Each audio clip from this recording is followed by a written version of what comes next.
right. Shoots cross alley at the 7 and spares.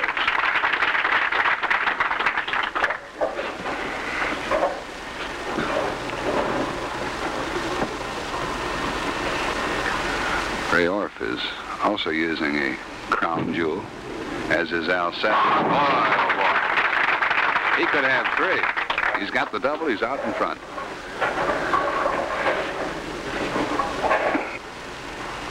Looking for the 3-bagger. How about that? The kid showing you something? Starts with a spare and comes up with 3. Savas is working on a spare, and he's in the 4th frame. Al Savas.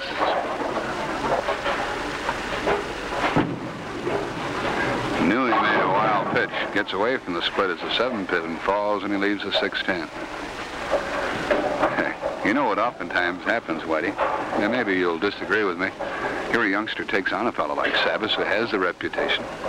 Savas, of course, is saying, I've got to beat this young kid to maintain my reputation and to show him. And the kid is saying, oh, what the heck? And he's free and easy and popping him in there. There's the spare for Savas. I know I've seen it in the past where the lesser opponent is quite loose, realizing that the odds are stacked against them, and being free and easy and loose, he's throwing his normal ball and scoring as high as possible.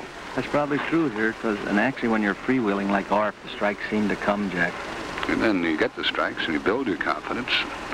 Go from there. Savas has to get on a couple right here. And he does. 78 through the 4th with a strikeout.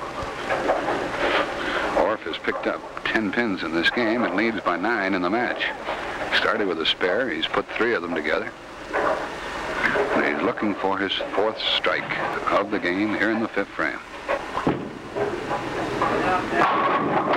And another 10-pin. That's his second 10-pin he's left over there. This one's going to go right down to the wire, you would almost imagine.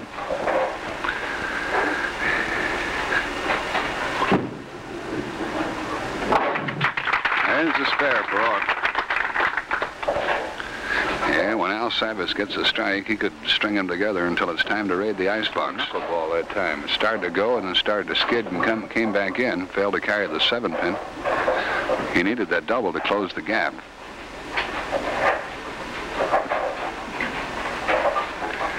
Now the best he can do is spare in the 6th, and Orff already has his strike in the 6th. So things more and more seem to be in favor of the challenger here on Top Star Bowling this week.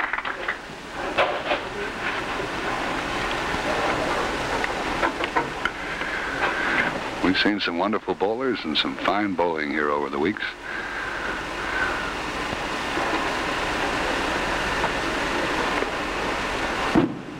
Savas in the 7th.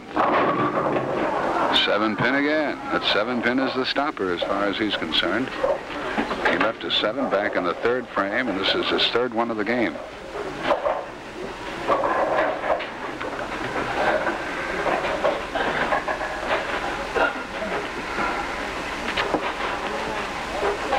Going to bring this back for his spare in the 7th is Al Savas. And he does. You notice how Mr. Savas has that good habit of reaching right out for that pin at which he's throwing. Ray Orff with a strike. He could put himself in a tremendous position with a double right here. This is perhaps his most important ball of the match so far, and he might be there. There he is. He'd been failing to carry that 10-pin over there previously. But this time he bombed one in doubles. And springs out in front to a 30-pin lead, which he could better right here. So you can bowl like this, maybe not right now, but could come close eventually, even if you've never bowled before.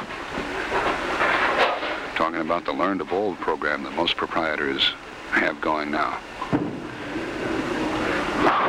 Oh, that's his 3rd 10-pin. That was a ringer. That 6-pin jumped up and wrapped right around that 10. Now he's got to bring this back for his spare, but he's still in pretty good shape. Not to discount, however, the great ability of Al Savas. This is the 8th frame for Ray Orff.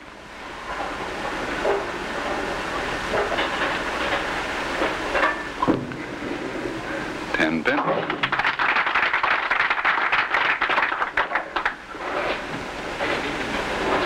It's always great when you see an athlete who can combine